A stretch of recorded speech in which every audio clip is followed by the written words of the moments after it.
So let's dive in a little deeper to a lot of these guys. And we're going to start with, I guess, the biggest fish in the running back pond, and that's Aaron Jones. He stayed in Green Bay on a 4-year, $48 million deal, coming off back-to-back 1,000 yards rushing seasons. And again, guys, he finished as RB5 in PPR leagues. We really did expect him to test these fantasy free agent waters, but instead, he's back with the pack. So, Dwain, the real question here is, you mentioned it briefly a second ago. Now that Jamal Williams is out of town and he's sharing with last year's second-rounder AJ Dillon, Jones has been real money finding the end zone. He's got 25 touches over the last 2 years.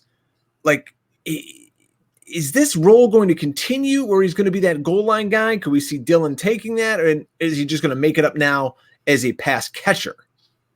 Yeah, I think he's going to easily make it up as a pass catcher, right? And they could spell him a little bit more. But I think that's still TBD, right? He's been so good down in and around that area that, like, is there a real need, to take him off the field? And I know we can't always assume that coaching is going to be rational, but I think Aaron Jones right now is being underdrafted. He's going after Nick Chubb. He's going after Jonathan Taylor. I think I totally get why he would be right there in that same group. He's kind of in a tier with Zeke and some of these other guys. And then below that, you got Akers and Swift and Antonio Gibson. So, he's not super far off, but I think for me, like, Aaron Jones could easily be, top 4 or 5, this year. So I think he's priced a little bit low for me where I'm seeing him go right now. He's not a huge discount from where he should be, but I think he's going to more than make up for what he's going to lose by picking up all of that passing down work. And I do think there will be games where we just won't see AJ Dillon. We just won't see him. Jamal Williams could come in and spell Aaron Jones in really every facet, right?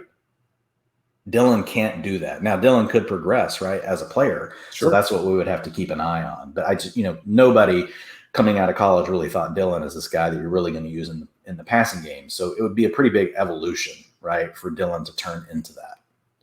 We're going to talk about a value, Dwain. We're looking at underdog ADP.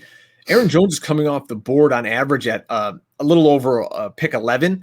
So at the end of the first round, you're getting a guy who, again, we talked about back-to-back 1,000-yard seasons, RB5 last year. Man, that's incredible value.